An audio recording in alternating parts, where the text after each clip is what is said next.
নমস্কার, জয় মা তারা, জয় গুরু মন্ত্রে। আশা করি সবাই ভালো আছেন, সুস্থ আছেন। আজকে আমি আপনাদের সামনে এসেছি একটি কাজ করবেন। সেই কাজটা কি? গণেশকে কিভাবে, কখন, কিভাবে লাড্ডু চড়ালে আপনি সুফল পেতে পারবেন, সেই নিয়ে আজকে আমি কথা বলবো আপনাদেরকে। ঠিক আছে? আচ্ছা, আপনাদেরকে যে প্রতিদিন আমি এই টাইমে যে ভিডিওগুলো দিয়ে যাই, কারণ আপনারা যাতে সমস্যা থেকে বেরোতে পারেন, আর কোনো কিছু না। আপনারা যাতে সমস্যা থেকে বেরোতে পারেন। যারা দীর্ঘদিন সমস্যায় রয়েছেন, সমস্যার থেকে বেরিয়ে আসুন।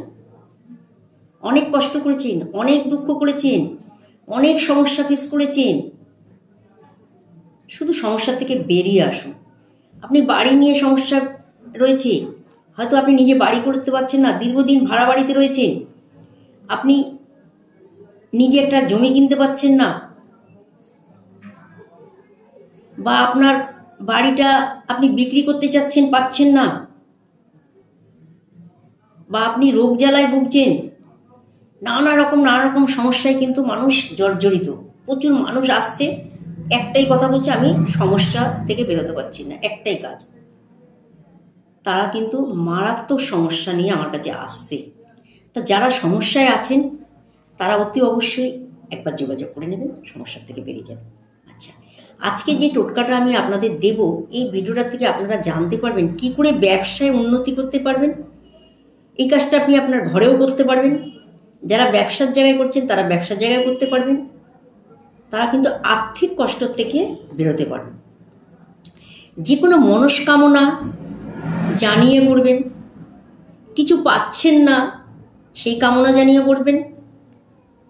কিছু হাতছাড়া হয়ে যাচ্ছে, সেই কামনা জানিয়ে করবেন। কিছু হারিয়ে গেছে, সেইটা ভেবেও করবেন। যে কোনো জায়গা থেকে বঞ্চিত আছেন মনে করছেন, সেই কারণে করবেন। ব্যবসাটাকে ডেভেলপ করতে পারছেন না, ব্যবসাটাকে দৃঢ়ভাবে, শক্ত মজবুতভাবে দাঁড় করাতে পারছেন না, তারাও করবেন। যারা যারা মনস্কামনা পূরণ হচ্ছে না, তারাও করবেন। মারাত্মক একটি টোটকা। সেটি করলে কিন্তু আপনি কিন্তু সমস্যা থেকে বেরোতে পারবেন এবং সমাধানের রাস্তা কিন্তু খুব ভালো খুঁজে পাবেন। আমাদের যে গণেশজি আছে, ইনি কিন্তু খুব ভোলেবালা। ইনি কিন্তু ভীষণ লাড্ডু পছন্দ করে। ওনাকে যে লাড্ডু দেবে উনি তার কাছেই কিন্তু চলে যায়। আচ্ছা, সেটি কি? এটা যদি গণেশ চতুর্দশীর দিন করতে পারেন তাহলে তো খুবই ভালো। কিন্তু গণেশ চতুর্দশী কবে আসবে, কখন আসবে, ততদিন অপেক্ষা করবেন বা ততদিন সমস্যা ফেস করবেন, এটা অসম্ভব হয়ে যায়, তাই না? সমস্যাকে নিয়ে বেশি দিন রাখা যায় না। আমি তো সবসময় বলি, সমস্যা বেশি দিন থাকলে অনেক বড় আকার ধারণ করে। সেই ক্ষেত্রে বলবো, যদি মনে করেন যে আপনার কোনো কাজ আটকে রয়েছে, করতে পারছেন না, কোনো জিনিস হারিয়ে গেছে, আপনি খুঁজে পাচ্ছেন না, বা আপনার পাওনা টাকা আপনি পাচ্ছেন না, বা আপনার সঙ্গে কোনো কারোর সঙ্গে কথা হয়েছিল সেই কথাটাকে খিলাপ করছে, বা আপনি ব্যবসায় উন্নতি করতে পারছেন না, এরকমও যদি হয়, সেটা ঘরে বাইরে সব জায়গায় করতে পারেন। কি করবেন? আপনার দোকানে বা ব্যবসার জায়গায় বা কর্মের জায়গায় যদি লক্ষ্মী গণেশ থাকে, ঠিক আছে, সেটি কি করবেন? বুধবার দিন কি করবেন? যদি না থাকে আপনি পেতে নেবেন, শুধু গণেশও পাততে পারেন, অসুবিধা নেই। আর যাদের লক্ষ্মী গণেশ আছে অবশ্যই তারাও করতে পারে, অসুবিধা নেই। গণেশের সামনে একটা থালা দেবেন, ঠিক আছে? গণেশের সামনে, আমি গণেশের সামনে দিতে বলেছি, ঠিক আছে? গণেশের সামনে একটি থালা দেবেন, সেটা কিন্তু স্টিলের দেবেন না, সেটি পিতলের থালা দেবেন, ঠিক আছে?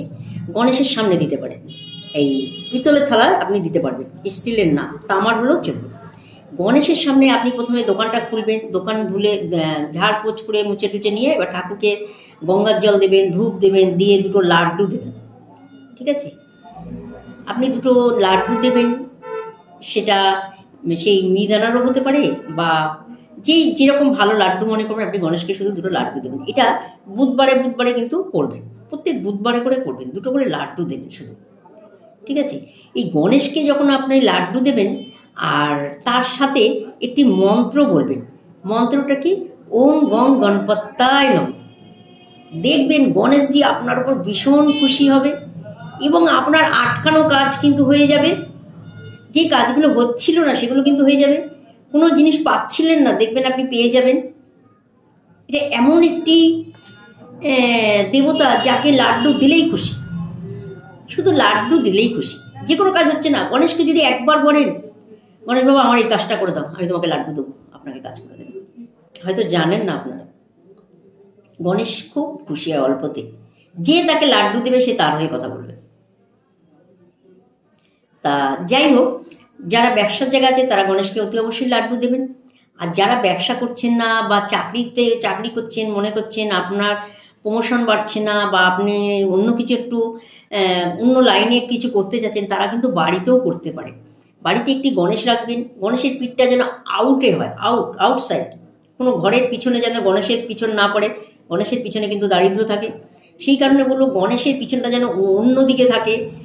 বাড়ির কোনো ঘরের কোনো দিকে যেন গণেশের পিছনটা না পড়ে সেটাও খেয়াল রাখবেন। গণেশের পিছনটা যেন আপনার আউটসাইড হয়, ওই পাশে যাতে আপনার কোনো ঘর বাড়ি না থাকে সেরকমভাবে গণেশ রাখবেন। আমি আগের ভিডিওতেও বলেছি, গণেশের পিছন যেন আপনার ঘরের কোনো পিছনে যেন ছাওয়া না পড়ে। যদি সেরকম থাকে তাহলে গণেশকে আপনি তুলে ফেলবেন।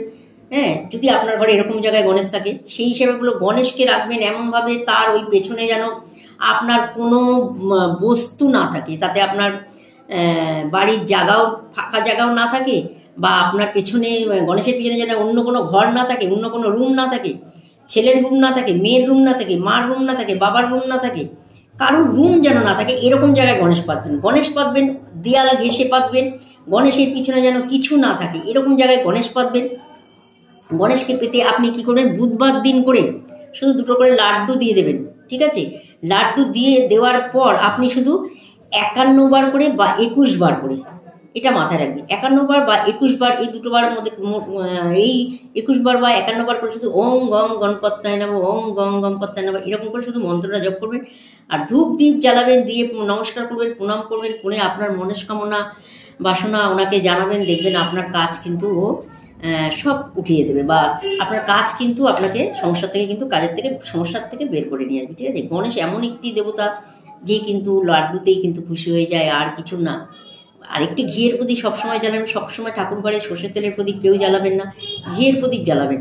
আর যারা দোকানে আছেন বা ব্যবসার জায়গা আছে তারা ঘিয়ের প্রদীপ জ্বালাবার দরকার নেই, তারা শুধু গণেশকে লাড্ডু দেবেন। পারলে একটু ওনার পায়ে একটু ধূপ দেবেন, যে ধূপ আমরা পুজো করি ওই রকম একটু ধূপ দিয়ে দেবেন, আর একটু 2টো শুধু গণেশকে লাড্ডু দেবেন। দেখবেন আপনার মনোবাঞ্ছনা যে বাসনা আছে সেটা কিন্তু পূরণ করে দেবে, বা আপনার আটকে থাকা কাজগুলো আপনি পেয়ে যাবেন। যে কোনো জিনিস হারিয়ে গেছে দেখবেন গণেশের নাম করে আপনি লাড্ডু দেবেন, দেখবেন আপনাকে গণেশ কিন্তু খুঁজে বের করে দেবে। ঠিক আছে, যারা এই ধরনের সমস্যা আছেন, উন্নতি করতে পারছেন না, ব্যবসায় উন্নতি করতে পারছেন না, তারা ব্যবসার জায়গায় করবেন। যারা বাড়িতে আছেন, বাড়িতে সুখ শান্তি এবং বাড়ির একটা উন্নতি চান, তারা বাড়িতে গণেশকে লাড্ডু দেবেন। বারে একটা কথা বলছি, গণেশের পিছন যেন আপনার ঘরের কোনো দিকে না পড়ে, এটা সবসময় মাথা রাখবেন।